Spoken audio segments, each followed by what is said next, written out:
हाम्रो दिल कुमार पौडेलजीले भिजा छ, पासपोर्ट पनि छ, तर कम्पनीले डेमो डेमो भने चेकआउट मेमो भन्नुभयो होला, भने आफै टिकट लिएर जान मिल्दैन सर भन्नुभएको छ।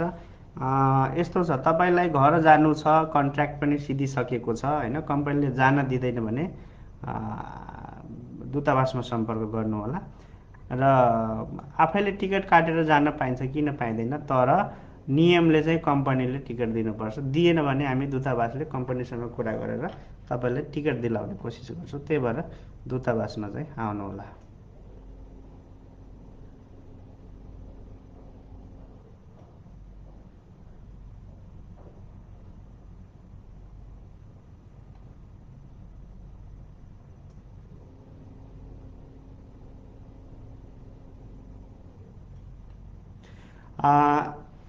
दूतावास स्वयंले अहिलेसम्म कतिजना नेपालीले उद्धार गर्दा हवाई टिकट सेभ गर्नुभएको छ भनेर हाम्रो घनश्याम चौधरीजीले सोध्नु भएको छ।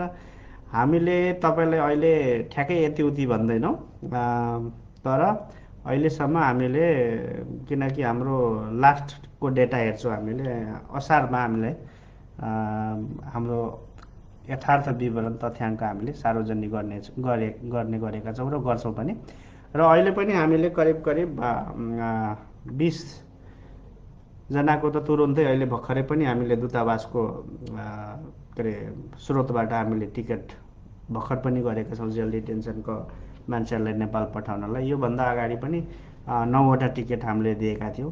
त्यही भएर ठ्याक्कै अहिले कति भनेर अहिले सबै हामीले डेटा निकालिसकेका छैनौँ, तर दूतावासको साधन स्रोतले भ्याएसम्म हामीले दूतावासको खर्चमा पनि हामीले टिकट दिएर पठाइराखेका छौँ।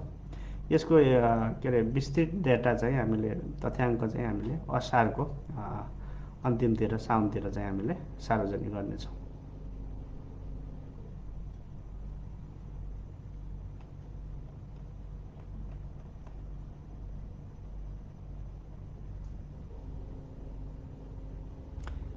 हाम्रो हेम लिम्बू आम्बुहाङजीले मलेसिया कलिङ कहिलेसम्म खुल्छ होला भन्नु छ। कलिङ भनेको तपाईँले इन्डिभिजुअल भिजा भन्नुभयो होला। अहिले त अब डिमान्डै खुलिएको छ कलिङको त। अब मलाई लाग्छ एकदम कम मान्छे त्यसमा आउँछ, डिमान्ड खुलिसकेको छ, त्यसैमा नै आउँछ।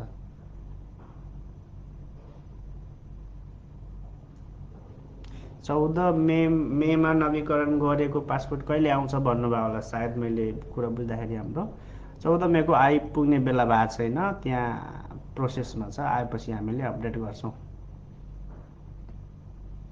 हाम्रो कृष्ण मण्डलजीले नमस्ते सर, पेनाङतिर कन्सुलर सेवा कहिले आउने हो भन्नुभएको छ। पासपोर्टको लागि हामी चाँडै पेनाङमा आउँछौँ। अब जोहरमा गत हप्ता गएका थियौँ र अब पेनाङमा यही महिनामा जेठमै चाहिँ हामी आउँछौँ। 1-2 हप्ता तलमाथि होला, तर जेठमै आउँछौँ। प्रमोद बन्जाराले भन्नुभएको छ सर, मेरो जिज्ञासाको उत्तर पाइनँ। मैले तपाईँको पहिलाको कमेन्ट चाहिँ हेर्न पाइनँ होइन, म भेटेँ भने तपाईँले जवाब दिन्छु र सायद अरूको जवाब दिँदा तपाईँको आएको हुन नै सक्छ।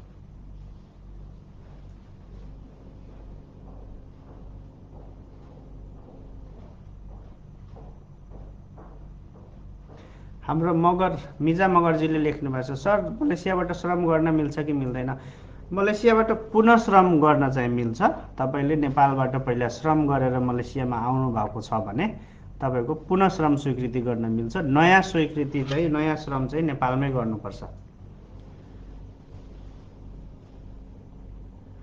मैले धेरैजनाको क्वेसन देखिरहेको छु यहाँ, प्रश्नहरू। मलेसियामा सबै सेक्टर खुलेको हो कि होइन भन्नुभएको छ। मलेसियामा म्यानुफ्याक्चरिङ बाहेक अरू सबै सेक्टरहरू खुलेको छ।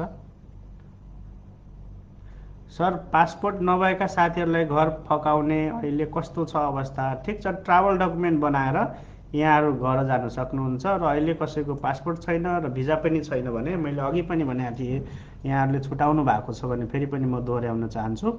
मलेसिया सरकारले अहिले घर फिर्ती कार्यक्रम, जुन पोहोर साल यिनीहरूले के अरे मलेसिया सरकारले पोहोर सालको घर फिर्ती कार्यक्रम 2.0 खोलेको थियो, त्यसको अवधि बढाएर 2026को अप्रिल महिनासम्म लम्ब्याएको छ। त्यस कारणले यो अवधिमा कसैको पासपोर्ट छैन, घर जानु छ, भिजा छैन, घर जानु छ भने यहाँले दूतावासमा आएर यात्रा अनुमति पत्र ट्राभल डकुमेन्ट बनाएर र चेकआउट मेमो निकालेर चाहिँ घर जान सक्नुहुनेछ।